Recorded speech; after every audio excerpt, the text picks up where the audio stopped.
Aucune initiative de négociation n'est venue d'Europe, ce que je regrette beaucoup, à part peut-être le pape, mais il a également été fortement écarté. Donc on verra comment sortir de cette guerre. Je peux seulement dire qu'il n'y a pas de solution militaire.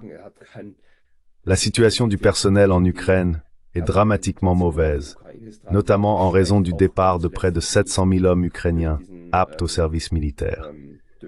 Rien qu'en Allemagne, 200 000 vivent ici, reçoivent des allocations citoyennes, invoquent l'objection de conscience et ne veulent pas retourner en Ukraine pour des raisons compréhensibles afin de se battre pour leur pays.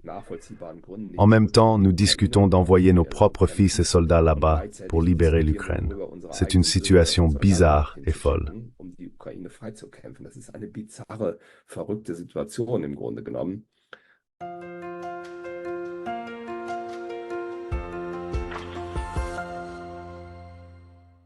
Hallo zusammen. Hier bin ich wieder mal in deutscher Sprache. Bonjour à tous.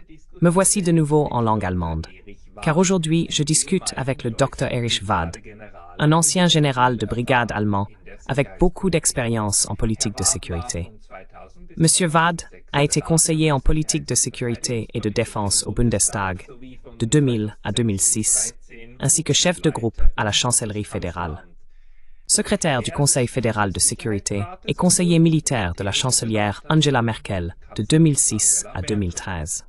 Récemment, le Dr Wad a écrit un nouveau livre intitulé « Dissuasion ou effroi, l'Europe sans sécurité ». Et c'est un livre avec un message clair. L'Europe doit se renforcer militairement et s'émanciper économiquement. L'Allemagne devrait en être une force motrice. Deutschland sollte dabei eine treibende Kraft sein. Bien que je ne sois pas entièrement ou même pas du tout d'accord avec certaines des recommandations de M. Wad, je trouve néanmoins son analyse des événements actuels très intéressante. En effet, elle provient clairement du courant réaliste, associé à de fortes considérations militaires sur la sécurité européenne. C'est de cela que nous voulons parler aujourd'hui. Dr Wad, merci beaucoup de prendre le temps. Vielen Dank, dass Sie sich die Zeit nehmen. Oui, je vous remercie également, Monsieur Lotas. Herr Wad, Sie haben ja, Monsieur Wad, vous avez écrit votre thèse de doctorat sur Karl von Clausewitz, si j'ai bien compris. Que dirait Monsieur von Clausewitz de la situation sécuritaire actuelle en Europe? Die heutige Sicherheitslage in Europa sagen.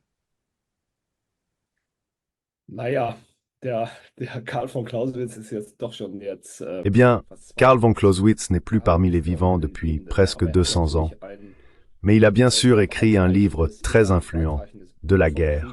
Il y a environ 40 ans, en tant que jeune officier, j'ai écrit une thèse sur l'actualité de Clausewitz, en plus de mon service, sous la direction d'un historien militaire israélien, Yehuda Valak, qui vivait dans un pays qui considérait la guerre comme un moyen de politique jusqu'à ce jour. C'était très différent en Allemagne il y a 40 ans.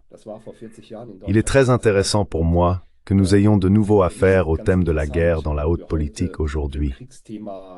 À l'époque, ma thèse sur Clausewitz a été quelque peu critiquée par les experts, car elle mettait la conduite de la guerre au centre.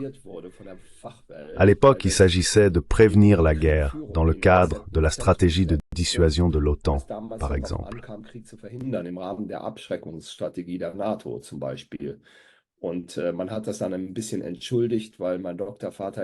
Et on a un peu excusé cela, parce que mon directeur de thèse vivait dans un pays où la guerre devait encore être un moyen de politique. Pour moi, c'est un phénomène intéressant que de nombreux politiciens aujourd'hui poussent littéralement dans un conflit guerrier et nous y motivent. Que dirait Clausewitz? Je pense, en regardant la guerre en Ukraine, qu'il est certainement très important, avant d'entrer en guerre, de définir clairement ses objectifs politiques. Il faut avoir un concept stratégique pour atteindre ces objectifs, et ces objectifs politiques doivent être réalistes. Surtout, il faut déjà inclure la paix après la guerre dans les réflexions. Tout cela n'est pas le cas dans notre soutien militaire à l'Ukraine. Clausewitz critiquerait cela sans aucun doute, et je le critique bien sûr aussi en tant que son élève.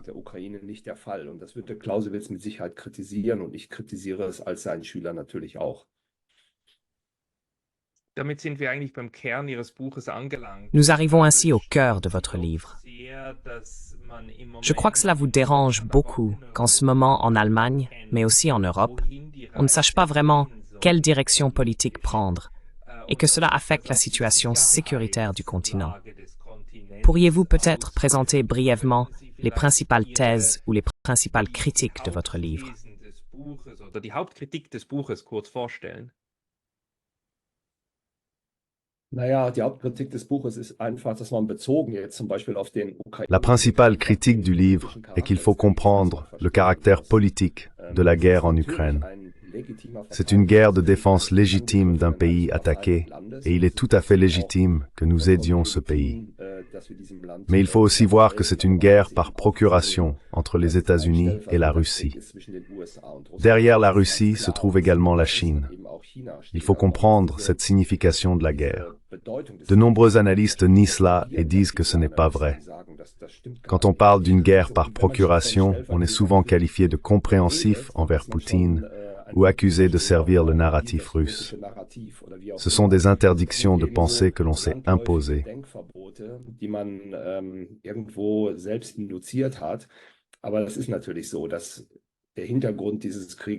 Mais il est évident que le contexte de cette guerre est la rivalité géopolitique entre les États-Unis et la Russie.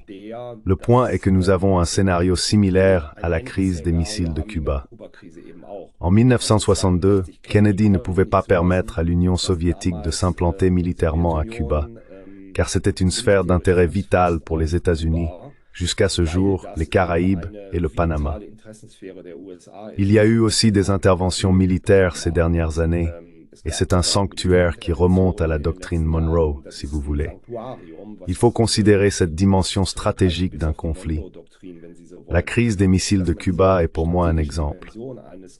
Kennedy devait être prêt à aller jusqu'à une guerre nucléaire. Il ne pouvait pas le permettre. Bis in einen Nuklearkrieg zu gehen. Konnte das nicht zulassen. Und hat es dann diplomatisch sehr klug und Et il a ensuite résolu cette crise et cette guerre de manière très diplomatique, intelligente et réfléchie. Cela me manque jusqu'à ce jour, car c'est un scénario similaire.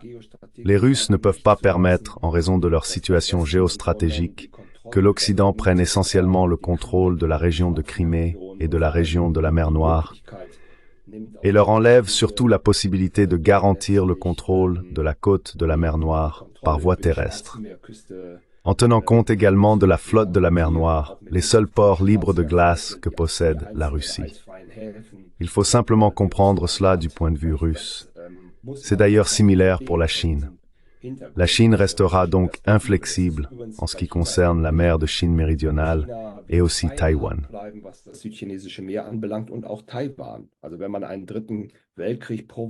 Alors, si on veut provoquer une troisième guerre mondiale, il suffit de déclarer l'indépendance de Taïwan, et alors ça commencera sûrement. La Turquie fait quelque chose de similaire. Il y a des décennies, beaucoup insistaient encore très fortement sur le droit à l'autodétermination des Kurdes, du point de vue du droit international. Aujourd'hui, on oublie tout cela. Mais les Kurdes mènent également une guerre dans le nord de l'Irak et en Syrie, donc en dehors de la Turquie. La Turquie ne permettra jamais aux Kurdes d'établir un État indépendant, droit à l'autodétermination et droit international ou non. Ils ne peuvent pas le faire par intérêt stratégique. Ils forment également une zone tampon pour empêcher précisément ce développement. Et ils le font aussi par des moyens militaires. Il y a probablement encore plus d'exemples.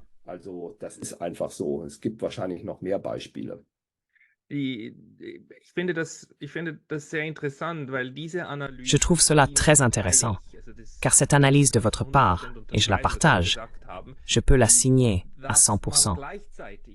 Ce que vous avez dit ici, c'est qu'on peut admettre en même temps qu'une guerre a lieu, qui ne devrait pas se dérouler ainsi, et que l'Ukraine a un droit à l'autodéfense, mais que cette guerre a aussi été provoquée et qu'on aurait pu la désamorcer à différents moments auparavant.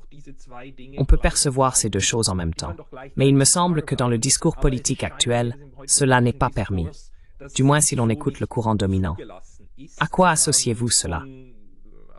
Et vous avez vu en Allemagne aussi, à d'autres époques, encore pendant la guerre froide.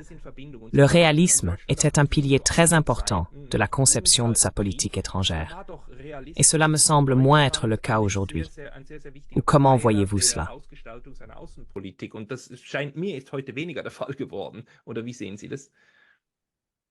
Ja, dieser Realismus, der fehlt mir Oui, auch. ce réalisme me manque aussi, surtout en ce qui concerne la politique étrangère et de sécurité allemande, qui doit être axée sur les valeurs ou féministes. Vous connaissez les termes du débat, et c'est justement ce romantisme politique qui a toujours égaré l'Allemagne. Il se trouve maintenant que Berlin, en ce qui concerne ce conflit, n'a en fait aucun rôle décisif. Les décisions sont prises à Washington, à Moscou, peut-être à Pékin, mais pas à Bruxelles et pas à Berlin. Il faut simplement le reconnaître.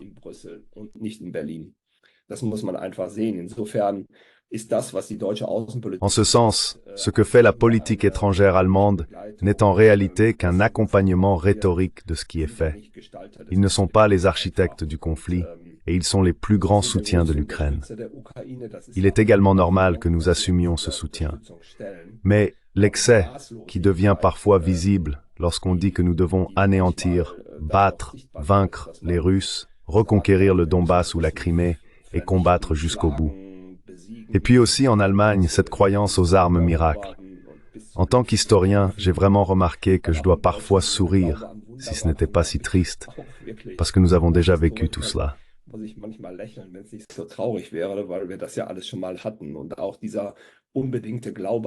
Et cette croyance inconditionnelle en la victoire, dans ce cas de l'Ukraine, que je souhaite bien sûr aussi, est tellement éloignée de la réalité militaire qu'elle n'est absolument pas prévisible.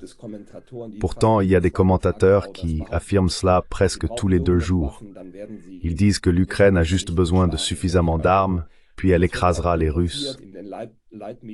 Cela est également diffusé dans les médias principaux, mais c'est très loin de la situation militaire globale et aussi de la réalité.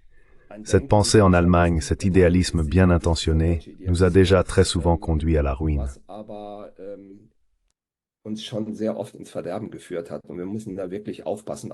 Et nous devons vraiment faire attention, y compris avec notre rhétorique. Je suis donc très favorable à l'adoption d'une approche réaliste, y compris dans notre politique étrangère et de sécurité, et à ne pas continuer à diffuser ces utopies.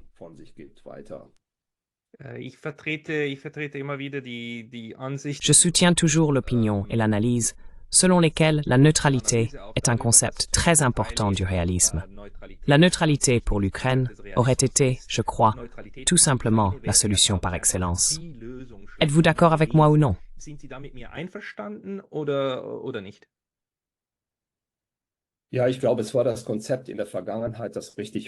Oui, je crois que c'était le concept dans le passé qui était correct et pertinent, car il prenait également en compte les intérêts de sécurité de la Russie.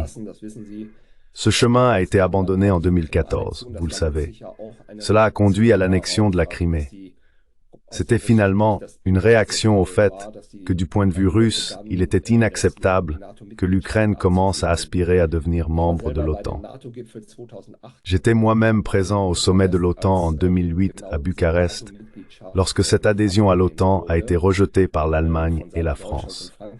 L'erreur, à mon avis, était à l'époque de laisser cette perspective ouverte. Pour les Russes, comme l'a dit l'ambassadeur américain de l'époque à Moscou, Burns, c'était une ligne rouge foncée, et elle l'est encore aujourd'hui.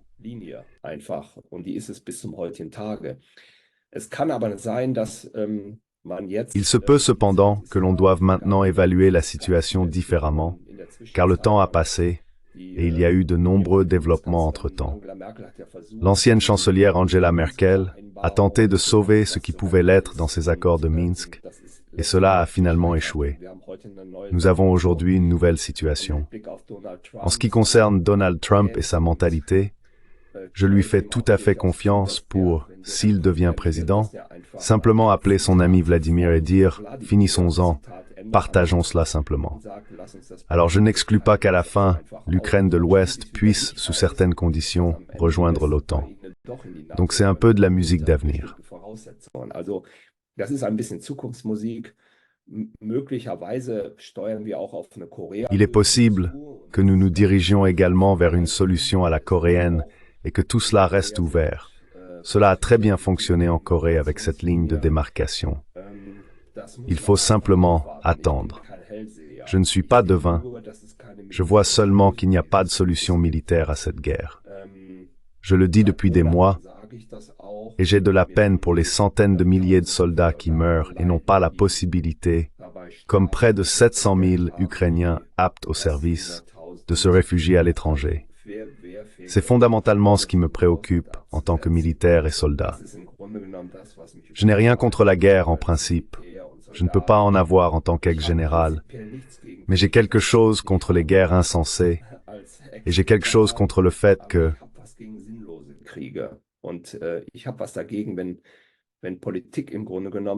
si la politique, en fin de compte, n'aide pas à sortir des guerres, mais les attise et les aggrave, c'est un processus extrêmement dangereux, surtout dans le contexte d'une menace de guerre nucléaire, de guerre mondiale ou de guerre européenne. Cela n'est pas écarté.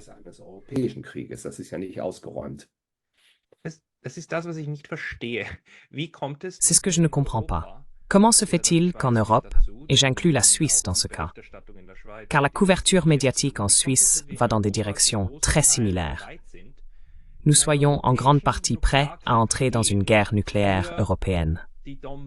Il est relativement clair que si une guerre nucléaire éclate, elle sera d'abord menée sur le sol européen.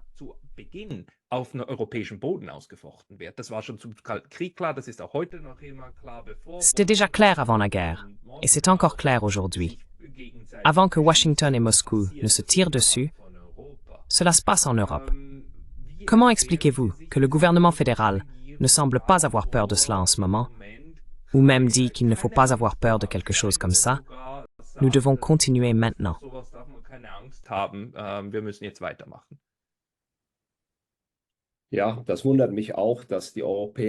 Oui, cela m'étonne aussi que les Européens eux-mêmes européanisent le conflit, détachés également des États-Unis, et disent même que nous devons déjà nous préparer au cas où Trump reviendrait et n'aurait plus envie de cette guerre, afin que nous puissions la continuer. Cela m'étonne vraiment beaucoup. C'est en partie de l'aveuglement volontaire, et simplement dû au fait que surtout en Allemagne, les gens n'ont pas connu et vécu de guerre depuis 80 ans. Elle est loin.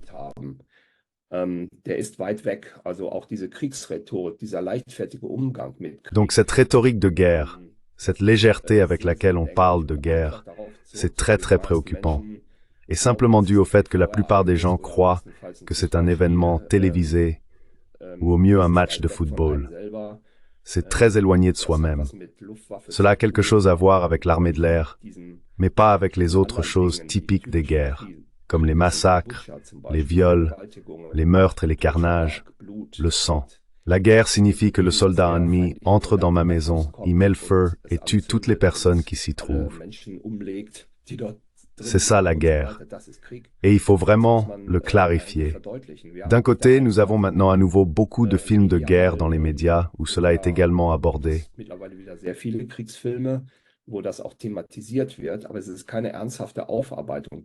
Mais il n'y a pas de traitement sérieux de ce qui menace si nous nous engageons dans ce domaine. Il reste la haute politique d'État, surtout à l'ère nucléaire, d'empêcher la guerre, car en fin de compte, elle n'est pas militairement gagnable. C'est le point. Et c'est ce qui fait la différence avec la Première Guerre mondiale. En 1914, nous avions un énorme enthousiasme pour la guerre, non seulement à Berlin, mais aussi à Paris, Londres et Moscou. À Berlin, même des personnes critiques et réfléchies, comme Max Liebermann, Gerhard Hauptmann et Thomas Mann, qui n'étaient pas des bellicistes, étaient soudainement devenus bellicistes. Ils voulaient cette guerre.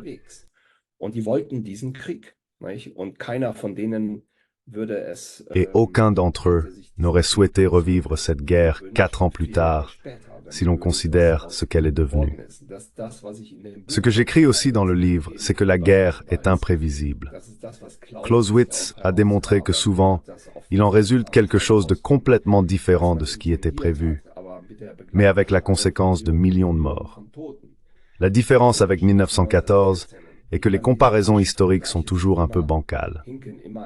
On invoque également la politique d'apaisement envers Hitler pour justifier qu'on doit traiter Poutine, qu'on assimile à Hitler de la même manière. Ce sont toutes des analogies historiques très bancales. Mais il y a des parallèles. Historische Analogien, nicht? Aber es gibt so Parallelen. 1914 zum Beispiel. 1914, par exemple. Et des différences massives avant tout. En 1914, l'Allemagne avait la plus forte armée du continent.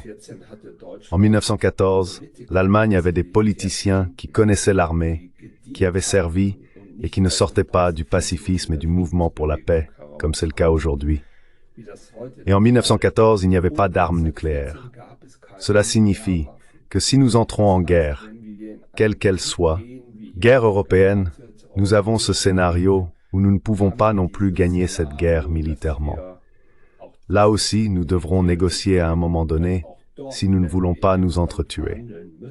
Donc toutes ces choses doivent simplement être prises en compte avant de se lancer si imprudemment dans une rhétorique de guerre à travers le pays.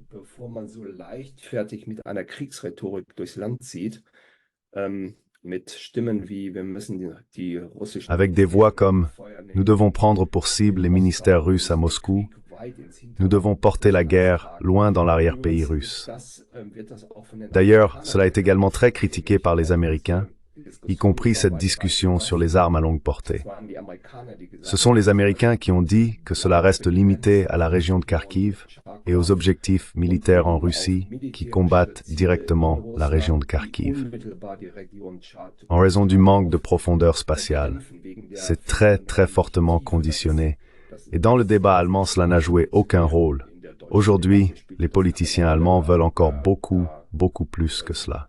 Deutsche Politik noch viel mehr als das. Nicht?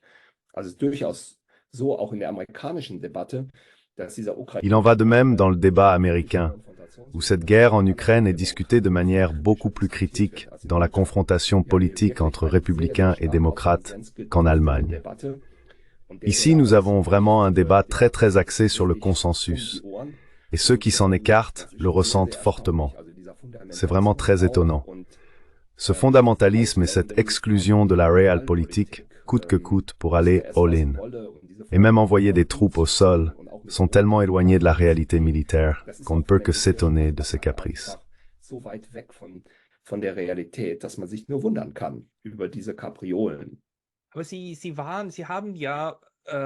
Mais vous avez servi dans plus d'un cabinet de la chancelière Merkel. Et vous étiez là, comme on peut le voir sur votre site web, avec les photos de Madame Merkel. Comment fonctionnent les processus décisionnels à la chancellerie? Comment se fait-il que de la chancellerie ne vienne jamais un grand stop? Nous ne faisons pas cela. Bien que, pour être juste, je dois dire que M. Scholz est celui qui dit souvent que nous ne livrons plus d'armes ou pas d'armes plus grandes, avec une portée encore plus grande. Ensuite, la presse écrit pendant 2 ou 3 semaines sur la façon dont il hésite ou tergiverse. Le mot tergiverser revient alors sans cesse. Et puis il y a quand même le feu vert pour encore plus d'armes dans ce conflit. Est-ce directement corrélé? Ou avez-vous l'impression que les conseillers décisionnels à la chancellerie partagent cette opinion médiatique à l'identique?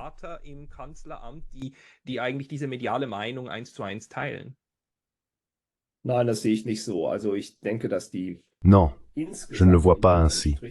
Je pense que la politique du chancelier fédéral et le rôle de la chancellerie ont été globalement très raisonnables, équilibrés et réfléchis.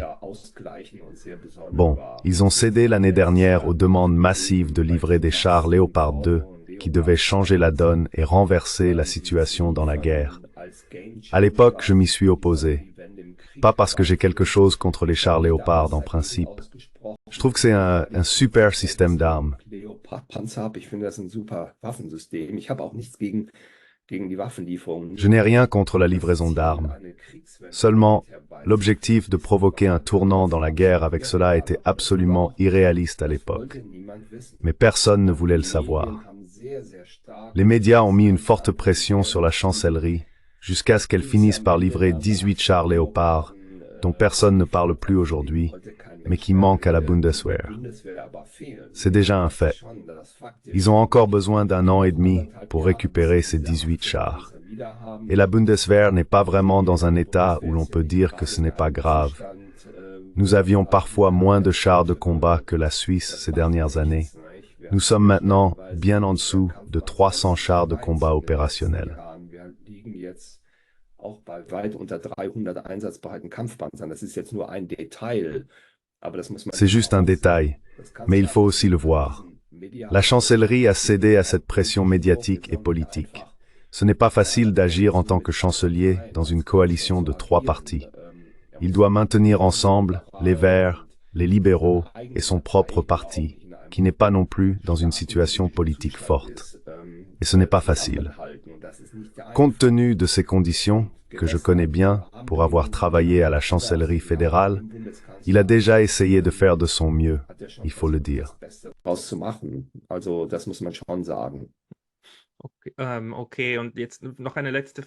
D'accord. Et maintenant, une dernière question sur vos expériences, puis nous passerons aux recommandations que vous avez. Mais quelque chose que je ne comprends toujours pas, c'est comment se fait-il que les Européens, et surtout les Allemands, semblent avoir enterré l'examen de Nord Stream 2, qu'il n'y ait aucun intérêt à le découvrir. Pouvez-vous l'expliquer?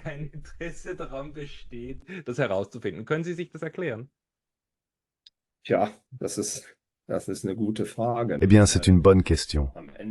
Je veux dire, au final, il y a plusieurs théories sur la façon dont ça s'est produit. Elles circulent et le procureur général enquête sur l'affaire depuis des mois. Rien ne filtre dans les médias.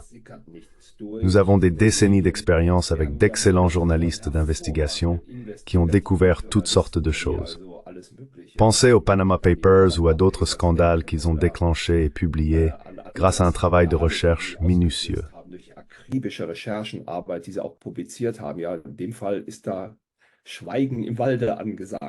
Dans ce cas, c'est le silence radio. Donc je crois que c'est un domaine de spéculation. Je m'étonne aussi qu'on n'éclaire pas cela de manière aussi impitoyable que dans beaucoup d'autres domaines. Mais ici, l'intérêt national est probablement de ne pas en parler trop. Je peux bien comprendre cela, mais je ne veux pas en dire plus.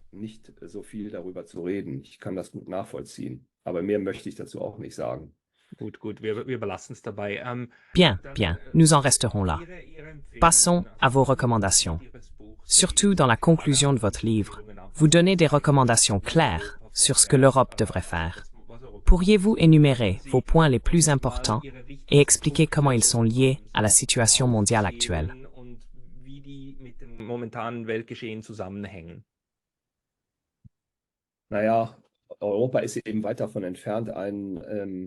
Eh bien, l'Europe est loin d'être un acteur autonome en matière de politique de sécurité dans ce nouveau monde multipolaire. Nous n'avons pas seulement les États-Unis qui ont depuis longtemps perdu leur rôle d'ordre mondial, ils sont en confrontation avec la Chine et la Russie. De plus, il y a la formation et l'élargissement des pays BRICS. On se dirige donc vers un monde multipolaire. On ne peut pas le nier. Il faut voir si l'Europe veut continuer à être le passager clandestin des États-Unis. Militairement, nous le sommes. C'est exactement le problème. Nous n'avons jamais été aussi dépendants militairement des États-Unis qu'aujourd'hui.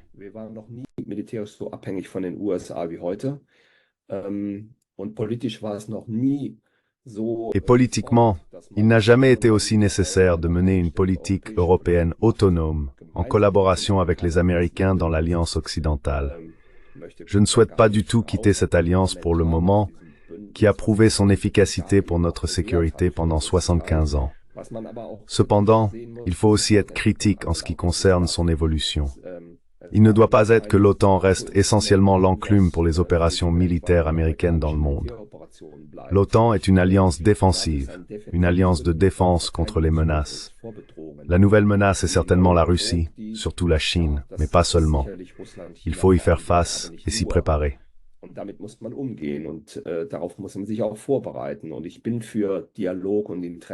Et je suis pour le dialogue et l'équilibre des intérêts avec la Russie et aussi avec la Chine.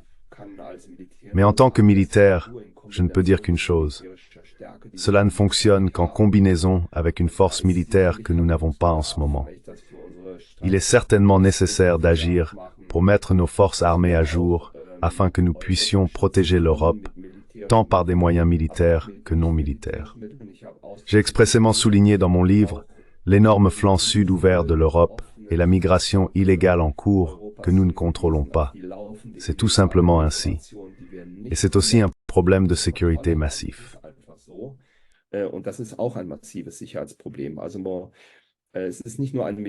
Alors ce n'est pas seulement un sujet militaire, la sécurité de l'Europe. Nous devons vraiment faire quelque chose d'urgent. Et l'Europe doit se positionner comme un partenaire égal des États-Unis, pas seulement comme un exécutant. Ce n'est pas suffisant. En ce qui concerne notre politique étrangère, il ne me suffit pas que notre ministre des Affaires étrangères, donc quand Blinken dit quelque chose et qu'elle dit la même chose en allemand 6 heures plus tard, ce n'est pas suffisant. En ce qui concerne la guerre en Ukraine, il y a des intérêts différents entre les Européens et les Américains. Ils ne sont pas identiques. Le théâtre de guerre est à plus de 5000 milles des États-Unis.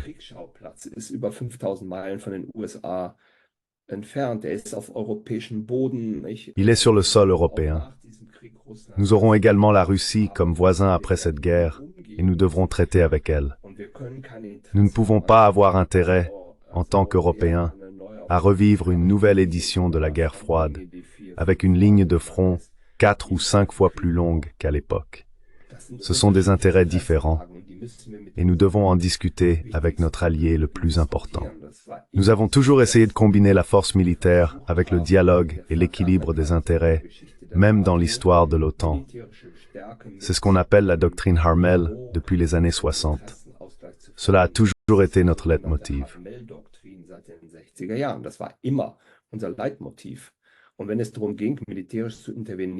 Et lorsqu'il s'agissait d'intervenir militairement dans les sphères d'intérêt stratégiques de l'autre, du concurrent, nous étions toujours prudents.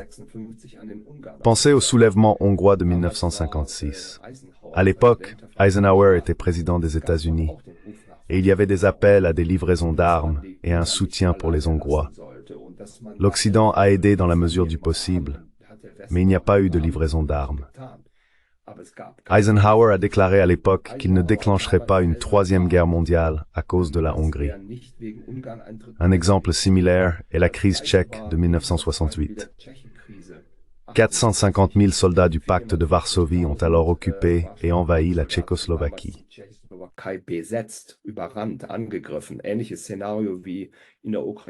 Scénario similaire à celui de l'Ukraine. L'OTAN était alarmée, nous nous sommes mobilisés, mais nous avons essayé de résoudre le tout politiquement, car on ne peut tout simplement pas vouloir une autre solution de manière réaliste. Toutes ces choses que l'OTAN a bien faites dans le passé, nous devons aussi bien les faire à l'avenir. Nous ne pouvons pas simplement accepter une attaque comme celle du 24 février 2022. C'est tout à fait correct. Il doit aussi se passer quelque chose, et le soutien militaire est également en ordre. Mais il doit être mesuré et réfléchi. Il ne doit pas être escaladant et ne doit pas mener directement à une troisième guerre mondiale. Cela ne peut tout simplement pas arriver.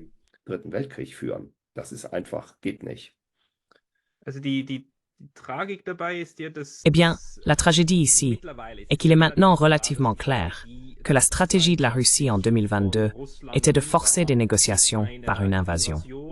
Cela a également réussi. Mais la force d'invasion avec ses 190 000 soldats était trop petite pour pouvoir contrôler l'ensemble du territoire qu'ils ont traversé. Il s'agissait de forcer Kiev à négocier. Cela a fonctionné, mais le résultat n'a jamais été atteint. Ensuite, la guerre a muté en quelque chose d'autre, en cette guerre de tranchées que nous voyons depuis 2 ans.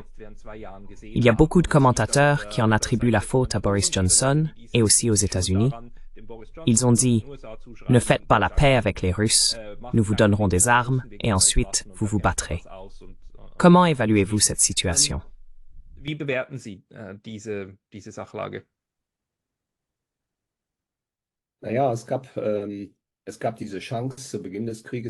Eh bien, au début de la guerre, il y avait certainement une chance de trouver une solution avec les pourparlers d'Istanbul.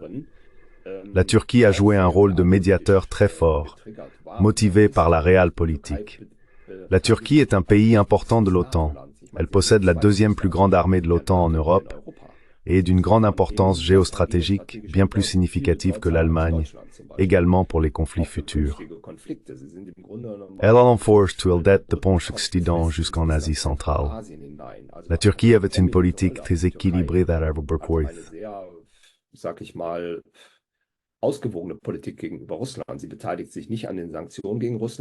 Elle ne participe pas aux sanctions contre la Russie, mais elle fournit aussi des armes à l'Ukraine. Elle reçoit également des armes de la Russie. Elle reçoit aussi du gaz et du pétrole de la Russie. Pendant la guerre, ils ont conclu un accord économique bilatéral avec les Russes. Ils poursuivent une politique très équilibrée et ont lancé cet accord sur les céréales en collaboration avec les Nations Unies. Il y a eu des discussions permanentes avec Erdogan, Poutine et Guterres à cette époque, et aussi des échanges politiques constants. Quand j'entends dans le débat allemand qu'on ne doit pas et ne peut pas négocier avec Poutine, je vois cela différemment.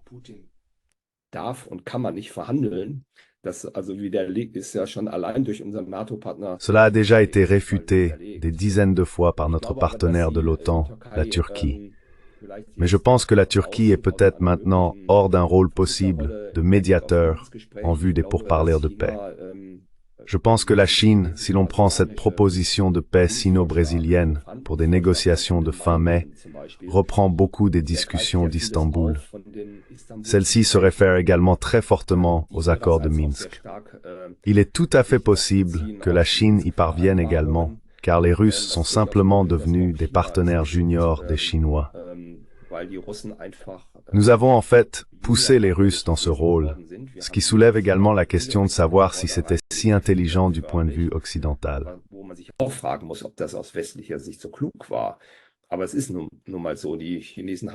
Mais c'est comme ça.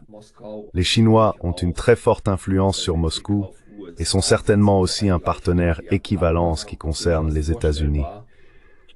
Il est tout à fait envisageable que la Chine y parvienne, peut-être dans les prochaines semaines et mois. Je ne sais pas, et il faut attendre. Mais le risque est justement, les Chinois ont également mis fin à ce conflit de plusieurs décennies entre l'Arabie saoudite et l'Iran. Il ne faut pas sous-estimer cela. Ce n'étaient pas les Américains, mais la Chine en tant que médiateur.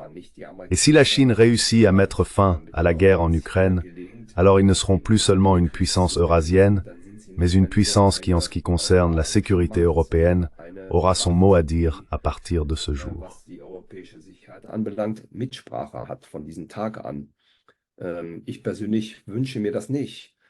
Personnellement, je ne le souhaite pas, mais l'Occident est tellement bloqué par les élections aux États-Unis qu'on ne peut probablement rien attendre avant la fin des élections.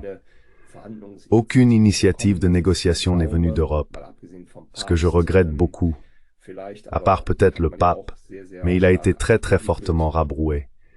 Donc on verra comment on sortira de cette guerre. Je peux seulement dire qu'il n'y a pas de solution militaire. La situation du personnel en Ukraine est dramatiquement mauvaise, notamment en raison du départ de près de 700 000 hommes ukrainiens en âge de combattre. Rien qu'en Allemagne, 200 000 y vivent.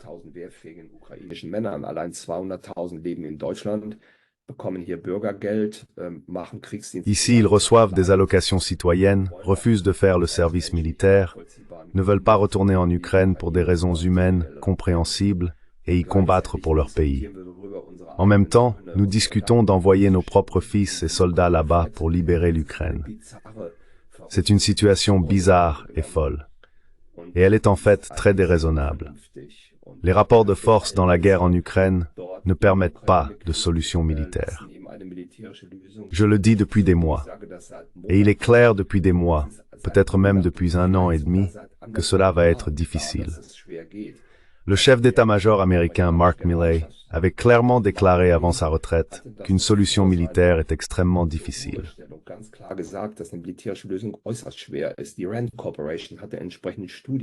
La Rand Corporation a mené des études correspondantes. Les Américains ont toujours été très prudents à ce sujet, et en réalité, plus personne ne croit à une solution militaire. Mais politiquement, il ne se passe rien ou peu de choses, en tout cas en Europe. Je critique cela aussi en partie en ce qui concerne l'Allemagne, car nous avons l'obligation de paix dans le préambule de notre Constitution. Ce que nous faisons n'est pas conforme à la Constitution. Et nous ne faisons pas tout notre possible pour mettre fin à cette guerre.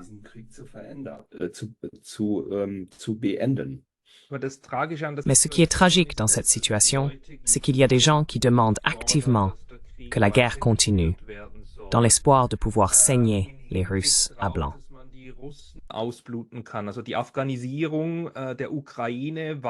Donc, l'afghanisation de l'Ukraine, car une guerre de position de guérilla prolongée finira par user les Russes. Cette façon de penser existe, ainsi que l'idée qu'il faut maintenant envoyer plus d'Ukrainiens pour se battre là-bas. Cela vient effectivement de l'UEMWR, qui dit qu'il faut maintenant renvoyer des gens, qui doivent maintenant aller au front. Pour moi, c'est profondément inhumain, ou du moins, cela en a l'air. La tragédie est qu'il y a des gens qui veulent poursuivre cette guerre parce qu'ils ont intérêt à continuer à saigner l'Ukraine, surtout dans l'intérêt des États-Unis. Ce n'est définitivement pas un intérêt européen. Eh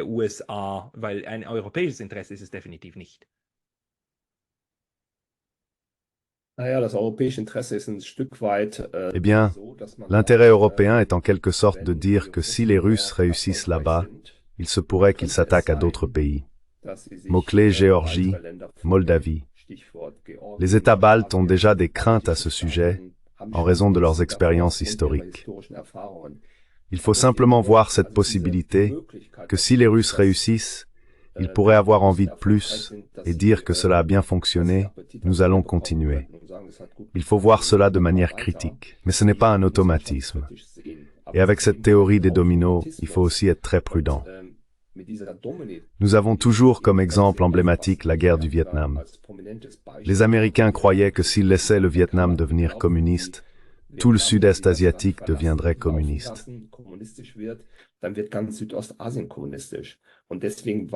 Et c'est pourquoi ils y étaient engagés depuis des années. C'était une guerre sanglante avec des millions de morts et un pays dévasté. Il faut être prudent, mais on ne peut évidemment pas exclure ce que l'avenir nous réserve.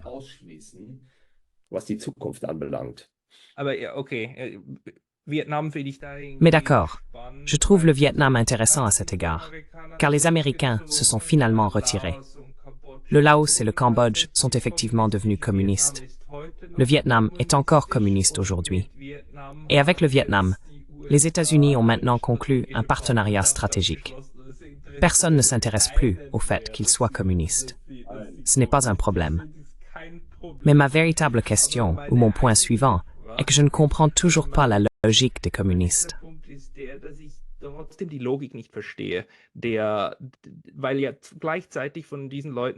Parce que ces gens affirment deux choses en même temps.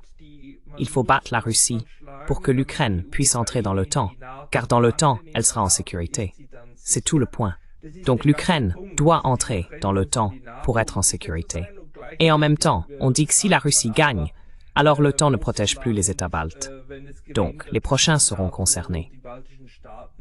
Comment cela peut-il aller ensemble? Ce n'a aucun sens pour moi.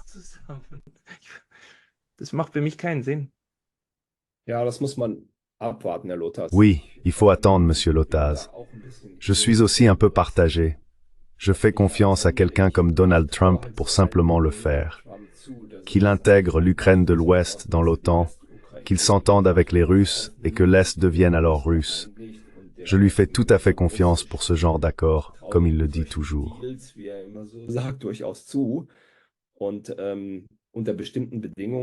Dans certaines conditions qu'il faudrait bien sûr réglementer en ce qui concerne le déploiement d'armes à longue portée, je pense que ça est peut-être plus réaliste que, par exemple, la neutralité, qui est d'ailleurs votre propre domaine de recherche.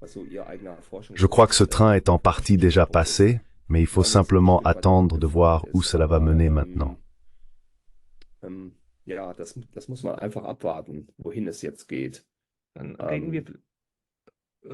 Oui, parlons peut-être encore très brièvement, si nous avons encore le temps, de l'OTAN. Je préférerais voir l'OTAN dissoute après 75 ans. Et vous êtes du côté qui dit « Non, non, l'OTAN est toujours importante. » Mais le rôle européen et surtout le rôle allemand devraient être redéfinis. Pourquoi considérez-vous encore l'OTAN comme la colonne vertébrale importante de la sécurité européenne? pourquoi ne pas parler de la stratégie européenne de sécurité et de défense, qui existe également et pourrait en quelque sorte constituer une colonne vertébrale européenne pour la défense? Ein europäisches Rückgrat bilden könnte für Verteidigung. Ja, man kann es natürlich, Oui, on peut bien sûr le souhaiter. Le mieux serait évidemment que nous ayons les États-Unis d'Europe, une puissance militaire forte et un gouvernement qui agit de manière raisonnable. Mais nous en sommes loin. En Europe, il y a tant d'intérêts divergents. Prenez les États baltes et la Pologne. Pour eux, il est crucial de ne plus jamais tomber dans la sphère d'influence russe en raison de leurs expériences historiques. Ils ont également salué l'élargissement de l'OTAN à l'époque. Il faut aussi le reconnaître.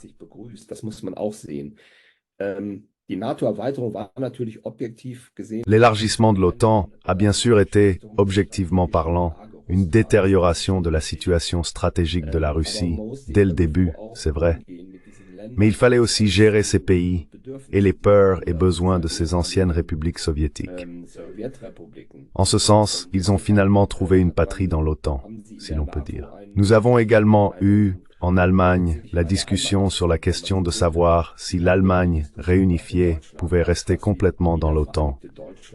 Et nous l'avons fait sous certaines conditions en ce qui concerne l'Allemagne de l'Est. Cela peut être stabilisateur pour le système, mais ce n'est pas nécessairement le cas.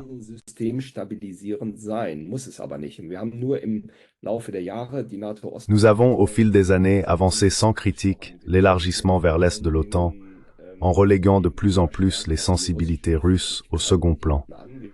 Cela a finalement conduit à une escalade dans la guerre en Ukraine et fait partie de l'histoire de ce conflit. On n'aime pas en parler, mais c'est une partie de la vérité sur la façon dont cette guerre a commencé. De mon point de vue, cette guerre aurait pu être facilement évitée politiquement. Il n'était pas nécessaire de la mener si on avait agi de manière raisonnable. Mais comme je l'ai dit, c'est arrivé maintenant, et nous devons voir comment sortir de cette guerre, car il n'y a pas de solution militaire. C'est une tâche politique.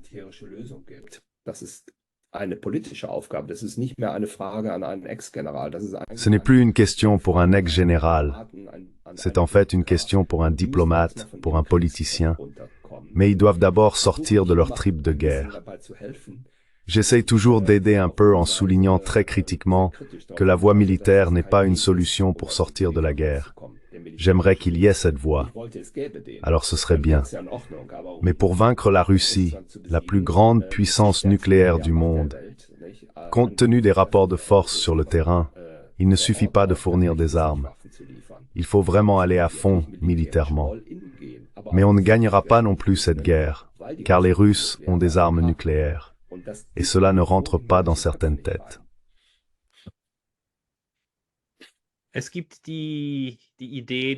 Il y a l'idée d'une OTAN globale. Nous avons le prochain sommet de l'OTAN à Washington le week-end prochain. Et le Japon et la Corée du Sud y sont également invités. Que pensez-vous de l'idée d'élargir davantage l'OTAN au lieu de la concentrer davantage sur l'Atlantique Nord, c'est-à-dire ce qui serait en fait implicite dans son nom?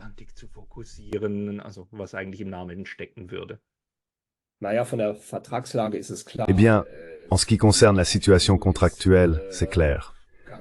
L'OTAN est clairement limitée régionalement et géographiquement à l'Atlantique Nord. C'est une alliance défensive claire, et c'est aussi la raison pour laquelle nous, les Allemands, faisons partie de cette alliance. Et cela a fait ses preuves au cours des 75 dernières années.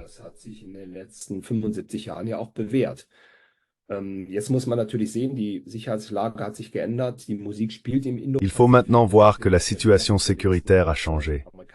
La musique se joue dans l'Indo-Pacifique, et ce sera également la priorité de la prochaine administration américaine, qu'elle soit démocrate ou républicaine. La guerre en Ukraine ne sera plus autant au centre de l'attention. Il s'agit du confinement militaire de la Chine, qui est déjà en cours. De nouvelles configurations d'alliances se dessinent, y compris du côté chinois. Ils ont fondé l'initiative de coopération de Shanghai. La Chine va réagir et l'Occident doit également réagir.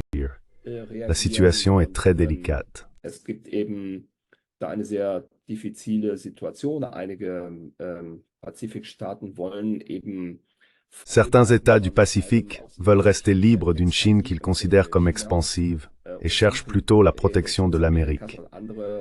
D'autres, comme l'Inde, agissent entre les deux puissances et ne veulent pas être entraînés dans cette nouvelle phalange. C'est le processus en cours actuellement. Il faut trouver des solutions raisonnables. Je ne vois pas vraiment une expansion de l'OTAN. C'est autre chose.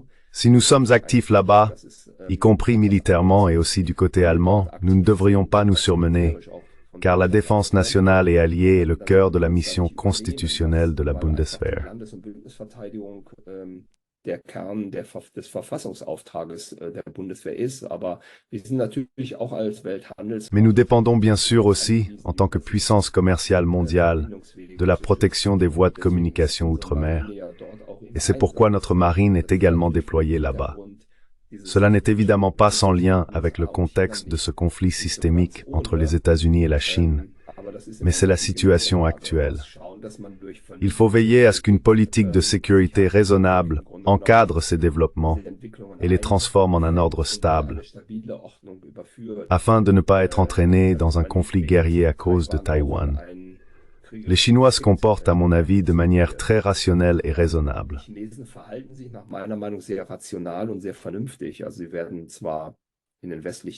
Bien qu'ils soient présentés comme très agressifs dans les médias occidentaux, ils ont rarement utilisé leur puissance militaire, si je peux m'exprimer ainsi en tant que militaire. Ils ont bien sûr ces conflits frontaliers avec l'Inde chaque année, et ils ont eu cette courte guerre contre le Vietnam, où l'armée populaire de libération n'a pas fait bonne figure. Mais à part cela, il n'y a rien eu. Cependant, ils se réarment massivement. Ils sont en voie de posséder la marine la plus puissante de tous les temps. Il faut garder cela à l'esprit. Mais cela ne peut se faire que par une politique intelligente et équilibrée, et non selon le scénario de certains politiciens concernant la guerre en Ukraine.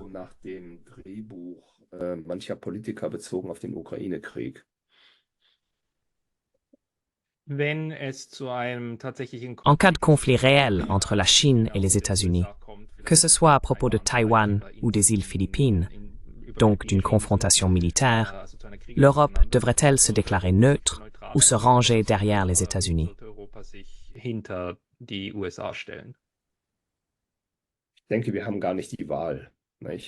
Je pense que nous n'avons pas le choix. Nous sommes membres de l'OTAN. L'OTAN existe depuis 75 ans. S'il y a une guerre, peu importe ce que nous voulons ou ne voulons pas, nous en faisons partie.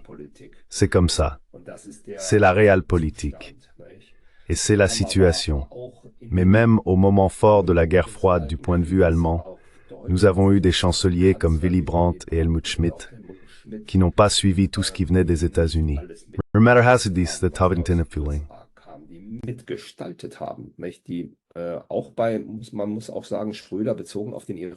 Il faut aussi mentionner Schröder, qui s'est clairement opposé à une participation allemande lors de la guerre en Irak. Nous nous sommes positionnés différemment et avons dit à notre allié, pas comme ça. Surtout, nous n'avons pas prôné une européanisation. Nous avons toujours veillé à ce que pendant la guerre froide, les Américains et les alliés occidentaux, par exemple en Allemagne, soient toujours impliqués dans notre sécurité. Nous ne voulions pas d'isolement. Cela me manque aussi, par exemple, en ce qui concerne la guerre en Ukraine. Nous disons simplement, sans en avoir les moyens, que nous devons finalement le faire seuls. Surtout quand un Trump arrive avec ses tendances isolationnistes.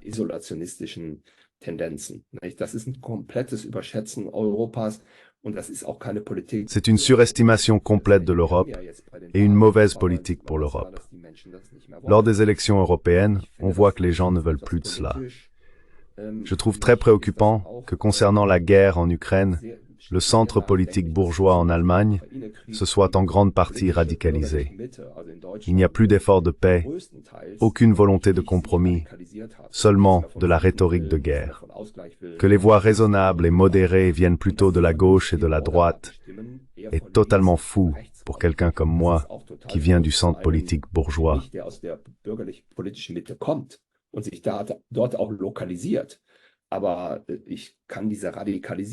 Mais je ne peux pas comprendre cette radicalisation qui est en cours, cette irrationalité, ce manque de nuances. Il faut faire attention. Des gens comme Helmut Schmidt ont dit, et j'y ai beaucoup réfléchi peu avant sa mort, l'Allemagne doit toujours faire attention.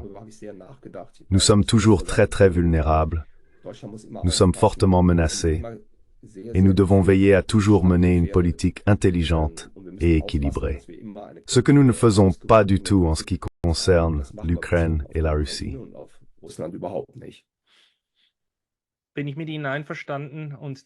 Je suis d'accord avec vous.